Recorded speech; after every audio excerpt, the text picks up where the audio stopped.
Hi, நம்ம இன்னைக்கு பார்க்க போகிறது காடை ஃப்ரை. 5 காடை எடுத்துருக்கோம். அது நல்லா தண்ணியில் வாஷ் பண்ணி வைக்கணும். அடுத்து ஃப்ரை பண்ணுறதுக்கு 2 ஸ்பூன் மல்லி, 1 ஸ்பூன் மிளகு, 1 ஸ்பூன் சோம்பு, பட்டை, 2 வரமிளகாய், கசகசா, ஏலக்காய், கிராம்பு இதெல்லாம் எண்ணெயில் வறுத்து அரைச்சிக்கோங்க.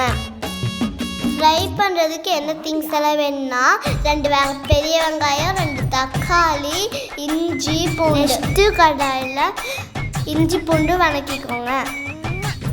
வதக்குனதுக்கப்புறமா கட் பண்ணி வச்ச வெங்காயத்தை நல்லா வதக்குங்க. கட் பண்ணி வச்ச தக்காளியை ஆட் பண்ணிக்கோங்க. வதக்குனதுக்கப்புறம் பேஸ்டாட்டை அரைச்சிக்கோங்க. அடுத்து ஒரு கடாயில் எண்ணெய் ஊற்றி பிரியாணி இலை போட்டு சின்ன வெங்காயம் போட்டு நல்லா வறுத்துக்கோங்க. இப்போ நம்ம அரைச்சி வச்ச பேஸ்ட்டை ஊற்றி பச்சை வாசம் போகிற வரைக்கும் நல்லா வதக்கணும். காடை போட்டு கொத்தமல்லி போட்டாலும் அந்த பேஸ்ட் அரைச்சி நம்ம போடணும். தேவையான அளவு உப்பு, தண்ணி போட்டுட்டு கிரேவியாட்ட ஆன அப்புறம் ஆஃப் பண்ணிக்கலாம்.